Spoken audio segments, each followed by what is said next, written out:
Hey, hoaxels! Eugene here.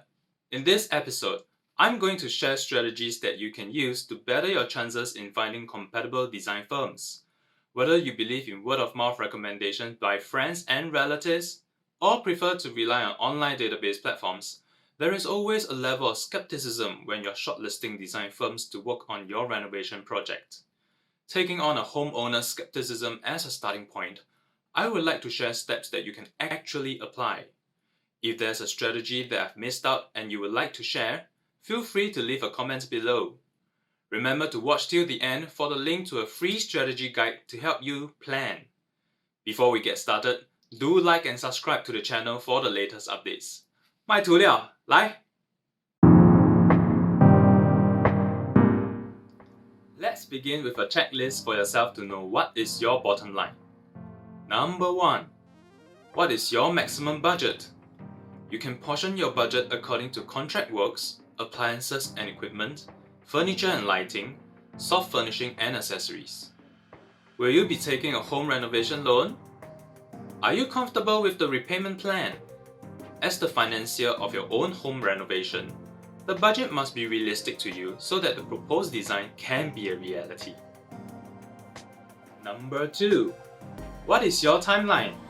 When do you need to move in? Some over-enthusiastic homeowners start looking for design firms 1 year before getting their keys. These homeowners usually get shunned away by design firms as the key collection date is too far away to engage in fruitful consultation. To prevent yourself from getting the impression that interior design firms are too atas to take on your project, try to start your search 6 months prior collecting keys or later. The latest date to start your search will be 3 months before getting keys. These estimates are based on the assumption that you plan to start construction as soon as possible after collecting keys. Do factor the time that HDB requires to complete the defects list after your check. Do keep in mind that a longer defects list would almost certainly mean a longer rectification period. A typical HDB BTO project should take about 6 to 8 weeks to complete the contract works, and another 1 month or so prior to start the entire design process. The timeline for private properties will differ according to its scope. While the COVID-19 situation is still ongoing, do plan to expect a longer timeline. This means that additional costs such as temporary storage, moving fees, and rental may be incurred on your part. If you are planning to start work and move in on auspicious dates, do find out beforehand so that the dates can be conveyed during the first meeting with the designer. Other important dates that should be conveyed when possible include key collection date and tenancy end date if you have rental arrangements. Number 3. Once you have planned your self-checklist, you can also prepare a basic design brief before the first meeting. This was covered in my previous video, which you can find in the link below. Next, let's establish the typical sources for interior design firms and general homeowners' concerns.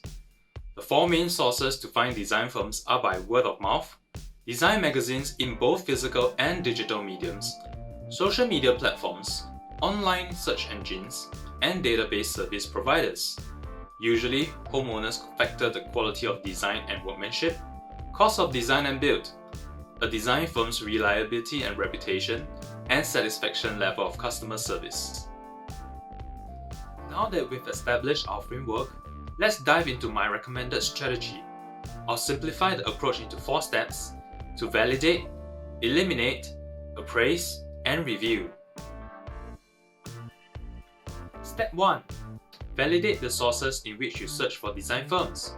For word-of-mouth sources, the easiest way to validate is to pay a house visit to your friend or relative who has recommended the design firm to you and see for yourself. For design magazines, you will want to browse around to get a feel which publications have a stronger sense of authority or influence in the industry. If you like the overall quality of a publication's curation, a good place to start would be to flip to the end of the magazine and locate a design firm directory. Database service providers that have been operating actively for a longer period of time would be an indication of continued customer usage and reliability. Check out when was the latest design firm addition when was the latest customer review, and volume of latest reviews. The intention is to see whether the database administrators have been actively maintaining its database to provide updated and accurate information on design firms. As for online search engines, search results can vary a lot depending on your search terms. While blogs and websites that list top 10 design firms can attract you to click through, there are too many variables to ascertain whether the source of information is objective and reliable. Variables like clickbait, search engine optimization, and endorsements may cloud the objectivity of the information. So serve with a pinch of salt, and if you are really attracted to a particular design firm based on this source, then I would recommend homeowners to browse the company's various digital platforms to have a better sense of their capabilities and works. The social media platform may be the most popular source of information for millennial homeowners. Ill-intended practices like buying followers and click farms do exist across various social media platforms. Such practices portray artificial popularity and customer engagement, which prevent homeowners from making a sound decision to shortlist design firms. Step 2. Eliminate design firms that are not within your renovation scope in terms of budget, scale, and style. As a general point of reference, a design firm who has done several projects of a certain type of housing would naturally be more well-versed in its project scale. However, that doesn't mean that these firms cannot rise to the occasion to take on projects of other housing types. If your design intention is to deliberately hire a firm which seldom designs for your housing type so that the outcome is dramatic or unconventional, do buffer for more time and budget for the project. This is to prevent unnecessary misunderstandings during the process. Whilst it is exciting to embark on an unconventional design journey, these explorations and detours do cost time and money. It makes perfect sense to shortlist a design firm that has done projects that are right up your alley in terms of style and aesthetics. However, be mindful that not all design styles cost the same. Certain looks, themes, or styles may be comparatively costlier to achieve, while others may look deceivingly budget-friendly. Sometimes it may be better for your designer to propose the look of your house as a holistic response to your design brief.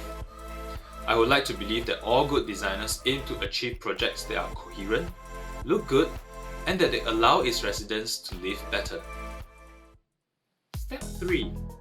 Appraise the design firm's credibility via ACRA, Case Trust, and HDB license. Currently in Singapore, interior designers are not required to be accredited by government regulators prior to practice. This means that there are rogue designers and firms which are out there bringing a bad reputation to the industry. Although there is some news with regards to accreditation in the future, it will be some time before it actually happens. So in the meantime, homeowners have to rely on themselves to check on the legitimacy of the designer or firm that they will be engaging. While each line of self-check is useful, they still do not provide 100% coverage of a firm's credibility. You will see why as I explain further. The first step is to check whether the firm is indeed a registered business with ACRA. You can choose to purchase their BIS file to view the firm's details. While businesses are required to be registered with ACRA, if you are engaging with a freelance or independent designer, it is not mandatory for them to register with ACRA to provide design services. If you just rely on ACRA records to shortlist your designer, you may miss out opportunities to engage with some great independent interior designers out there. Another instrument to safeguard homeowners' interests would be the Case Trust RCMA Joint Accreditation Scheme. Its systems of checks and balances help to assure homeowners that registered firms have good business practices and safeguard against business closure, winding up, and/or liquidation. Sounds good for homeowners, but this is not mandatory for design firms to sign up for this.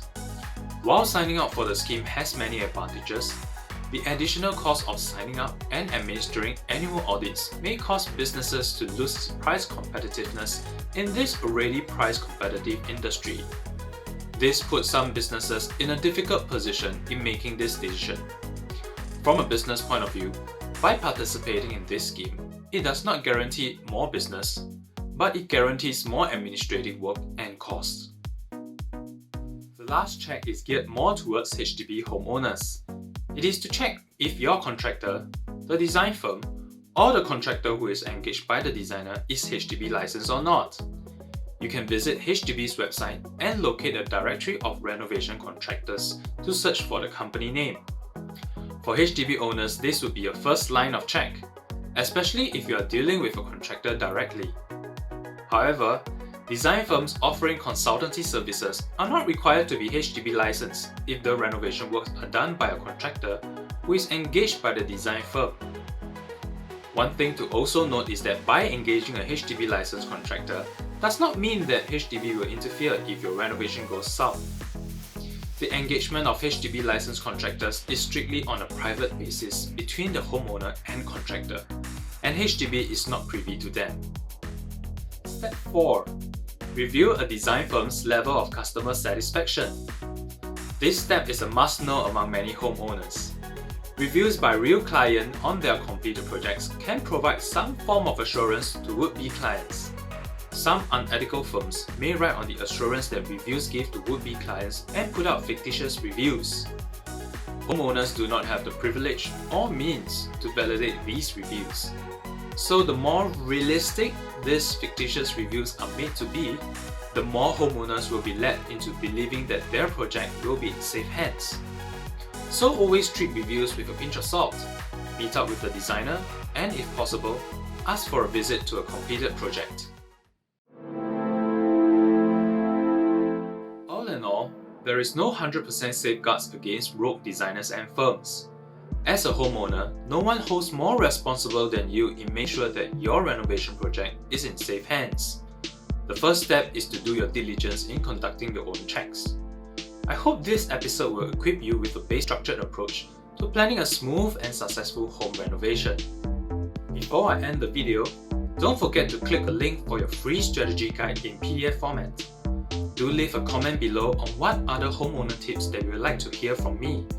And don't forget to like and subscribe for the latest updates on this channel. I'm Eugene, and this has been Shijin Does It.